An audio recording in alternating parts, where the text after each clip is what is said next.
eu quero chamar o irmão Gilson. Eu falei que o irmão Gilson viveu numa religião, né, que era macumba, mas isso foi bem antes.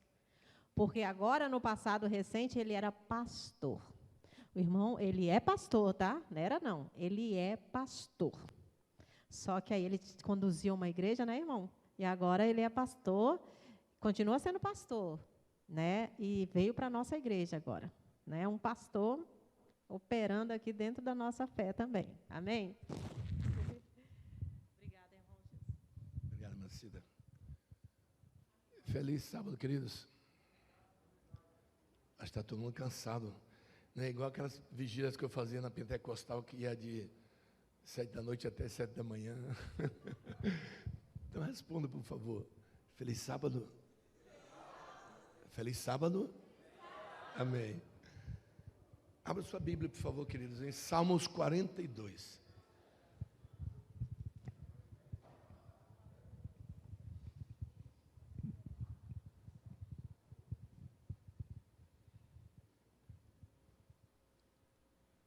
Versículo 2,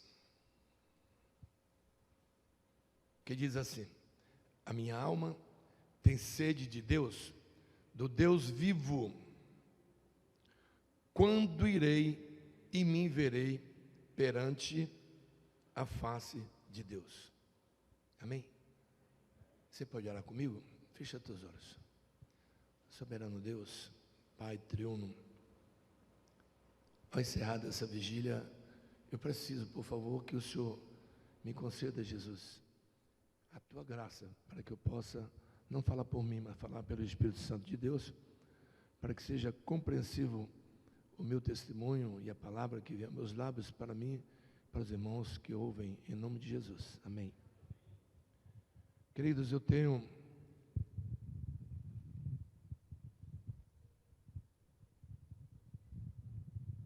uma satisfação imensa de estar aqui nessa noite, porque eu já vim nessa igreja aqui muito tempo atrás, quando eu passei por outras igrejas pentecostais. Com 63 anos de idade que eu tenho hoje, eu fiquei 50 anos, um cinquentenário, dizendo para o Senhor que eu queria um dia encontrá-lo face a face, que eu queria um dia entendê-lo, que um dia eu queria respostas de muitas dúvidas na minha vida espiritual.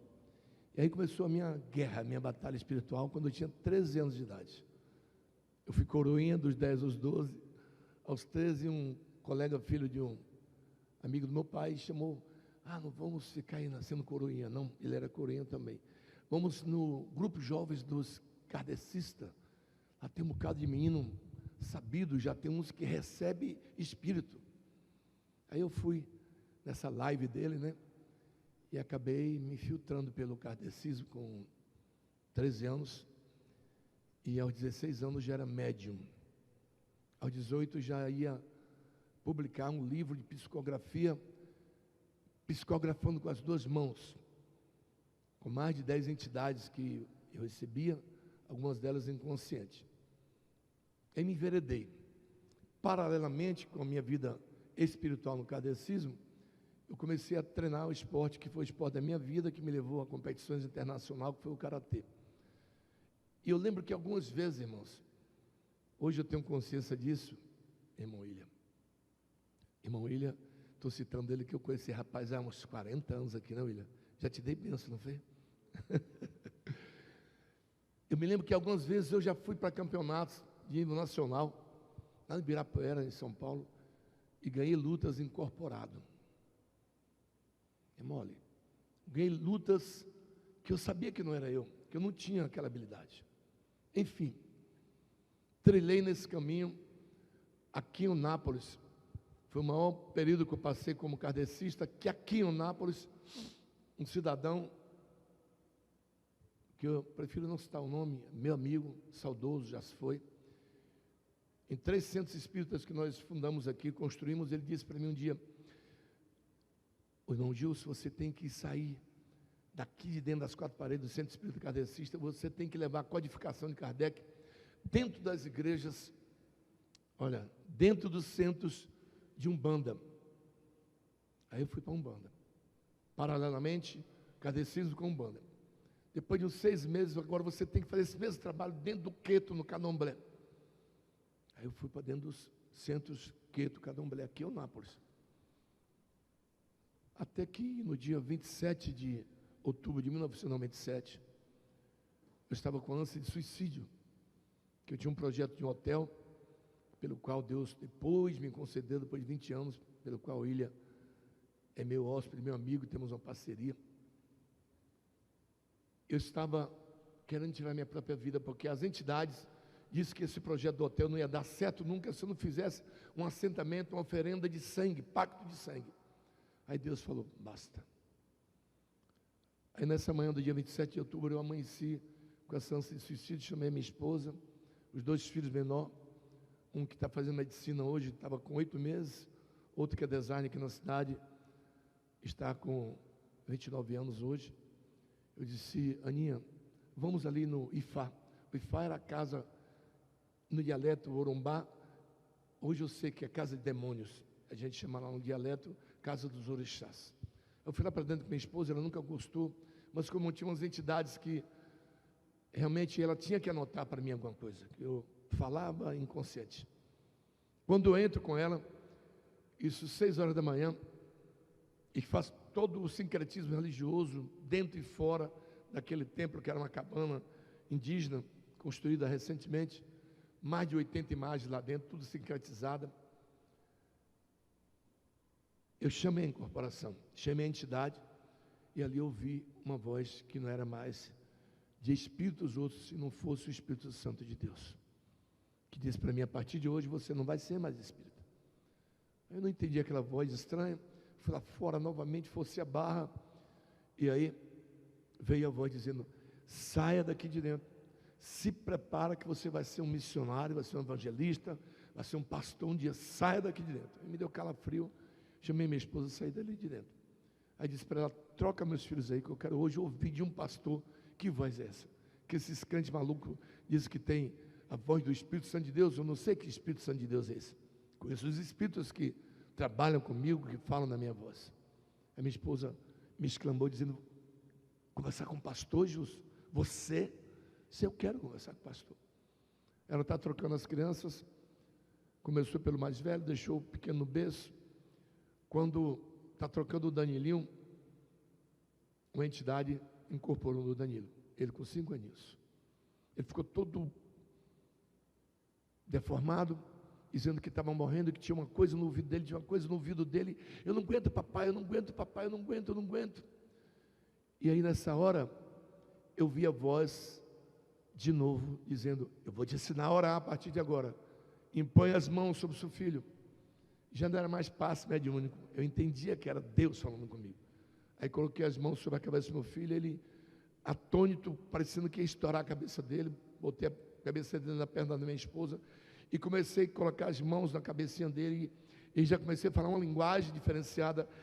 Há poder no sangue de Jesus, Satanás, você tem que sair, aquela coisa, né? Daqui a pouco sai um bichinho do ouvido dele, caminhou aqui na têmpora dele, ele acordou normal, ficou normal, eu bati a mão, aquele inseto caiu no chão, ele olhou para aquele inseto, e minha esposa também, e aí veio a voz, já outra vez dizendo, a partir de agora eu vou te dar poderes para pisar na cabeça do diabo. E ali eu comecei a sapatear naquele inseto e fui batizado com o Espírito Santo de Deus. Hoje entendo que aquilo foi o batismo do Espírito Santo. Aí começou a minha jornada. No outro dia eu já estava na igreja, aqui em Eunápolis. Isso aconteceu lá no sítio onde nós morávamos, na época, estamos morando hoje. Aí eu vim para a igreja aqui em Eunápolis, e dessa igreja eu passei, eu vou evitar citar nome dos ministérios que eu passei, fiquei 11 anos, fui consagrado como missionário e como diácono, depois fui para outra igreja, também missionária pentecostal, onde fiquei mais 9 anos, depois fui para outra igreja, onde eu fui ordenado pastor. Mas por que essa mudança, Gilson? Porque eu tenho sede de Deus, e a segunda parte desse versículo, 2 do capítulo, do Salmos 2, 42, diz que o que eu posso fazer para estar com o Senhor? Eu estava procurando essa resposta, irmãos. Procurando essa resposta, o que eu posso fazer? Eu faço evangelismo dentro das favelas, dentro do tráfico, faço evangelismo debaixo da marquise, dos viadutos. Fui para Cracolândia, passei 10 dias na pessoal da Igreja Batista Missolândia. E voltei, mas eu tinha uma lacuna dentro de mim que não estava preenchida. Aí eu desisti desse último ministério, porque o pastor, líder desse ministério, dentro de 3 anos que eu fiquei como pastor presidente ali em Porto Seguro, ele trocou de esposa 3 vezes, uma esposa por ano. Eu disse, eu não aguento mais. Eu não suporto mais ministérios, eu não quero mais. Eu e minha esposa decidimos a não ficar mais com ministério nenhum. Assumi um templo que eu construí lá no meu sítio, em frente ao hotel, e fomos para dentro desse templo orar com os funcionários e fazer um trabalho individual, sem ministério. Aí me aparece uma ministério adventista de motociclismo. Eu sou motociclista há 45 anos, tenho uma moto de viagem, e o pastor Felipe Betero me convidou. A Zélia já tinha me convidado, outras pessoas tinham convidado, mas não tinha me convencido, mas a proposta do pastor Betero foi muito forte, e eu fui acompanhá-los, sem ministério. Aí eu comecei a ver o amor, o carinho, o respeito, o zelo que nós temos uns com os outros, dentro dessa igreja chamada Adventista do Sétimo Dia. Um ano rodando com eles, eu fui para uma expedição na Chapada Diamantina, fomos em 8, acompanhando com o pastor Betero. No retorno, eu caía 20 km por hora. Logo depois de um quebra-mola, estourei 5 costelas. O médico, que eu fiquei internado 10 dias em Feira de Santana, foi naquelas mediações ali em Governador Mangabeira que eu caí. Nunca mais você pode pensar em voltar a pilotar moto, Gilson. Carro só daqui a 6 meses. Tá bom, doutor. Só que aí eu já conhecia a sala 57. O pessoal ficou sabendo do meu acidente. Pastor Wagner, meu amigo pastor Wagner, que eu tenho tanto apreço, disse, vamos orar, Gilson, vamos orar. Eu na cama ainda no estaleiro, lá do hospital, vamos orar, a sala vai orar, os intercessores vão orar, vamos orar. Pastor Betero, o pessoal, vamos orar. E eu estava sem ministério. E esses 6 meses para poder voltar a pilotar o meu carro, moto eu tinha que vender, eu estava à venda, estava oferecendo a moto. Eu vim para um médico aqui, em Nápoles, ele disse a mesma coisa. Com 60 dias, mais preciso, 58 dias, eu fiz uma tomografia e apresentei para o médico aqui em Nápoles. Com 58 dias, eu estou dizendo 58 dias, antes de 2 meses, a previsão era 6 meses para mim voltar a dirigir o carro, moto nunca mais. Ele pegou a tomografia e olhou que as minhas costelas estavam todas já cauterizadas, todas soldadas, todas sem problema. Aí ele me chamou, Gilson, está algo estranho está acontecendo aqui. Eu, o que é, doutor? Pode falar.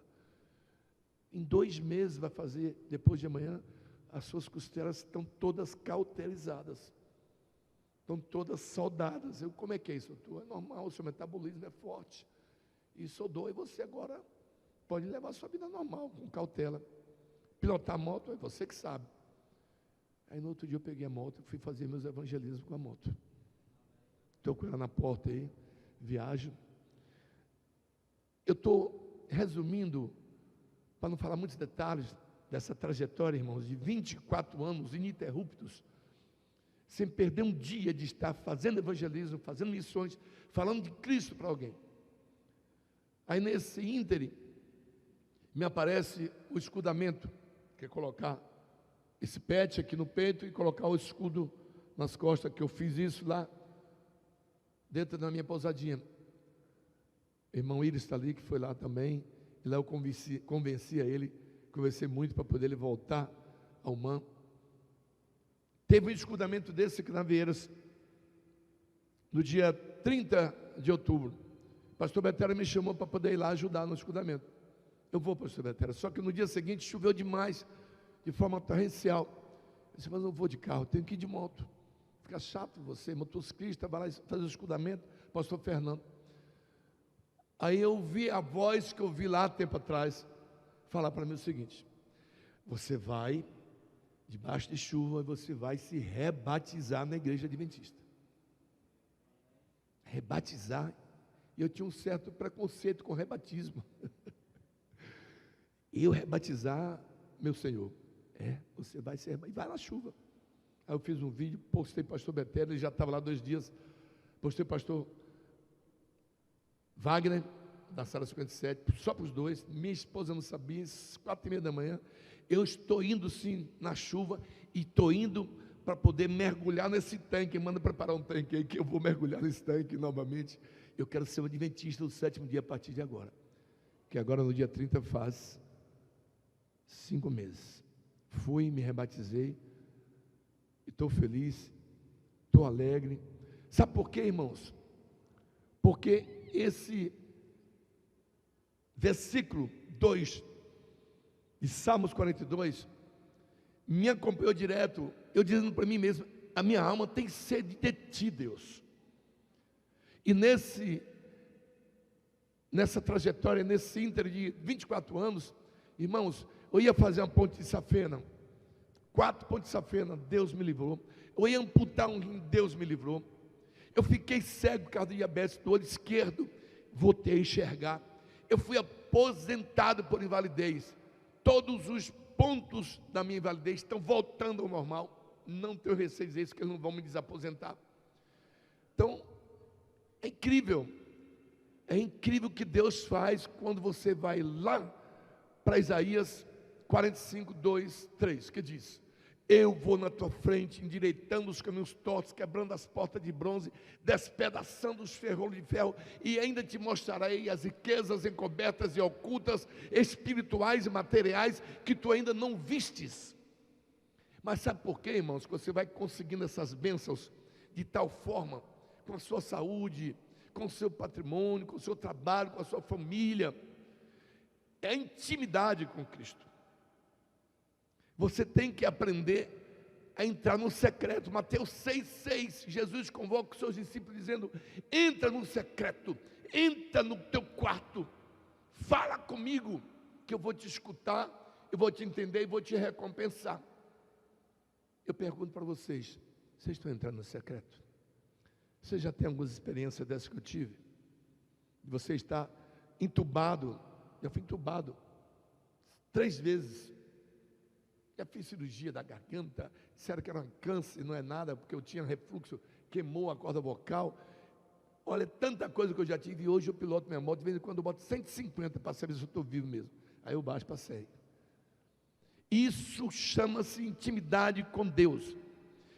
Maranata, Maranata, Jesus vem, queridos. Todos os sinais das Escrituras Sagradas estão se cumprindo cabalmente. Qual é o crente adventista ou de qualquer outra denominação que não crê nisso? Deixe de ser cristão. Se você não crê na volta de Jesus, deixa de ser cristão. Isso é para os muçulmanos, aqueles que são adeptos de quem? De Maomé. Isso é para os budistas, por onde já passei no budismo por causa do karatê, que não crê em Cristo. Mas nós somos cristãos, que nós cremos que esse Cristo que nós servimos, que nós estamos esperando, irmãos, Ele foi no Calvário, colocaram prego nas suas mãos, nos seus pés, colocaram-lhe uma coroa de espinhos, e aquele sangue carmesim que correu sobre o seu corpo, foi o sangue da nova e eterna aliança. Ali ele disse, tetelestai, em aramaico, está tudo consumado, está tudo pronto, está tudo feito. Ali ficou teus pecados, os meus pecados, as nossas culpas. Dali para frente somos nós. Mas por causa da nossa descendência adâmica, nós somos terríveis, pecadores, teimosos, desobedientes. Mas quando nós refletimos que temos que dar uma volta por cima, que temos que às vezes retroagir, que temos que aprender a pedir perdão, a pedir desculpas, até para aqueles que nos ofendem, até para aqueles que nos prejugam, a gente aprende a viver em Mateus 6,6, mais próximo de Cristo. Aí a causa de eu estar aqui hoje, irmãos. Lá no passado, antes de eu me converter, há 30 anos atrás, um adventista me evangelizou. Foi quem fez o primeiro parto, minha esposa, pastor ancião Adivaldo. Escolhi ele. E ele conhecia kardecismo muito mais do que eu. Ele me corrigia: não, Jesus, isso não é assim, é desse jeito. Aquele jeito meigo dele. E hoje eu lembro, certa vez ele me chamou. Eu não estava convertido ainda. Gil, você vai na igreja central? Pode me fazer uma visita? Não, eu já estava convertido. Um ano depois da minha conversão. Posso sim, pastor Edivaldo. Será que ele vai querer que eu seja adventista? Eu pensando, não era nada disso. Doutor Edivaldo. Ele é ancião, né? É. Aí ele me chamou para ir na igreja central. Isso tem muito tempo, isso tem 22 anos. Eu fui. Chegando lá, a igreja cheia, ele preparou a igreja. Olha que coisa. Aí depois, vem cá, por favor, missionário Gilson. Eu fui à frente. Ele disse: igreja, presta atenção, que surpresa agradável. Vem cá, minha sogra. Eu, o que é? Aí ela veio chorando. Ela me abraçou, não entendi nada. Aí o doutor Edivaldo disse: essa senhora que é a mãe da minha esposa, você deu assistência no acidente que o marido dela faleceu, e foi você que pegou ela morta, botou no seu carro com a funcionária dela, levou para o hospital em Itabuna, e você foi usado para salvar a vida dela. Que coisa maravilhosa. Ela era adventista, eu estava na igreja batista na época, aí ela me abraçou, choramos, a igreja inteira chorou, depois de anos. E aquilo foi assim para mim, um marco na minha vida com Cristo. Então já tinha uma identificação com esta igreja adventista do sétimo dia. Eu vi lá, por onde eu passei, irmãos, coisas que eu gostaria de não confessar nunca nos meus testemunhos, para não se transformar num testemunho.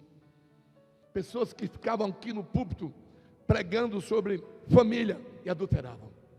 Pessoas que ficavam aqui no púlpito falando sobre o uso de bebida alcoólica e drogas e se drogavam e se alcoolizavam. Pessoas que falavam do carinho, do trato, do bom zelo com seus filhos, mas os maltratavam. Então eu vi muito engano, eu vi muitas coisas que eu não queria ouvir, mas Deus foi tão misericordioso comigo que mandou: vai trilhar, porque você confessa que me ama, você confessa que a sua alma tem sede de mim, você confessa, Gilson, então vai. Então essa intimidade, irmãos, com o Espírito Santo de Deus, com o Divino Espírito Santo, é que nos faz a gente morrer crentes, morrer salvos, se Jesus não voltar antes. Que diz a palavra que aqueles que já foram com o Senhor serão os privilegiados, serão os primeiros a serem ressuscitados. Aí eu pergunto para a igreja nesta noite: hoje eu sou evangelista, pela graça de Deus, o MAN, através do pastor Betero, me nomearam como evangelista estadual pelo MAN. Quando é hoje, o pastor Edmilson, que era pastor de vocês aqui na Central, me convidou. Eu fui na escola sabatina, ele me chamou à frente para me dar um breve testemunho. Ele está me solicitando para fazer 30 dias de evangelismo na igreja central. Eu tenho a minha pequena empresa, o William conhece, o Iris conhece. Irmãos, mas eu não posso. Pode, nós podemos sim, irmãos, ser missionário, ser evangelista. Começa a pregar para o seu próximo, bem próximo, sabe quem é? A tua esposa, os teus filhos, tua família, os teus vizinhos. Tem gente que fala: eu quero ser missionário além fronteiras, eu quero ser um missionário lá na Espanha, em Portugal, Estados Unidos. Você já pregou, você já ganhou vidas aqui perto de você? Então começa a se exercitar fazendo o ID do Senhor, porque a missão é nossa. Você é um missionário por natureza. Nós somos missionários. Cristo foi um missionário, Paulo foi um missionário. E às vezes a gente se perde, irmãos, por não falar para alguém: eu te amo, eu preciso de você para ser feliz. Você é parte visível de Deus. Eu acredito muito mais no meu Deus porque você existe. Falta isso na gente, essa coragem, esse desprendimento e falar isso com as pessoas. Eu ando ali no baú da minha moto cheio de literaturas, Bíblias. Eu compro Bíblias para distribuir, recebo o pastor Betero de outros. O irmão Celso está aqui. Quero fazer uma diferença, o nome dele é um missionário evangelista como eu, só que ele é adventista há 40 anos, tem um filho que é pastor Aliabe, e falou ali agora, ele estava num curso, em outra igreja, e me falou: pastor Gilson, eu estou ali com um carro cheio de literatura para te dar, folheto, e mais alguma coisa para você distribuir nas igrejas onde você passar. Essa é a pegada dos últimos dias, irmãos. Se preocupa com a tua vida, mas se preocupa com a vida do teu próximo também. Porque quando nós estamos cuidando dos outros, Deus está cuidando de nós. Quem crê nisso, diga amém. Eu vou orar agora. E nessa oração, se você tem um chamado, presta atenção. Se você tem um chamado para ser missionário e ser evangelista, vem aqui para frente, por favor. Se você tem um chamado, se você sente do Espírito Santo de Deus que você tem esse chamado, para você mesclar com a tua atividade profissional, com a tua atividade de família. Se você tem esse chamado, se você tem esse treinamento, se você tem essa vontade, vem aqui para frente. Amém? Amado Deus, eu me ponho de joelhos nesse momento, Pai, em reverência à tua santidade, para dizer que eu te amo, Jesus, que o Senhor me tirou das trevas para a luz, o Senhor me tirou do calabouço, o Senhor tirou meus pés de um charco, de um lodo horrível, e colocou os meus pés agora em rocha firme. O Senhor colocou um novo hino, um novo cântico nos meus lábios, Pai. E onde quer que o Senhor me enviar, eu vou. Eis-me aqui, Senhor, para que a igreja do Senhor possa entender que o Senhor é aquele que cuida de nós. O Senhor é aquele que, em Isaías 41:9, diz que o Senhor nos escolheu por excelência. O Senhor nos escolheu por excelência. O Senhor nos escolheu por excelência, Pai, no meio de tantos chamados. Por isso, nesta noite, Jesus, eu te agradeço. Eu te agradeço, Pai. Eu te agradeço, Pai. Aqueles que tenham essa iniciativa, que possam reconhecer esse chamado do Senhor, que possam fazer multiplicar de 30 por 60, de 60 por 100, de 100 por 1000, as almas que virão através da sua palavra. Em nome de Jesus, eu posso dizer que o Senhor é meu pastor, nada me faltará. Deitar-me faz em verdes pastos, guia-me mansamente às águas tranquilas. Refrigera a minha alma, guia-me pela vereda da justiça por amor do teu nome. Ainda que eu andasse pelo vale da sombra da morte, não temeria mal algum, porque tu estás comigo. A tua vara, o teu cajado me consolam. Preparas uma mesa perante mim, na presença dos meus inimigos. Unges a minha cabeça com óleo, meu cálice transborda. Certamente que a bondade e a misericórdia do Senhor me seguirão todos os dias da minha vida, e habitarei na casa do Senhor por longos e longos dias. Amém, amém e amém.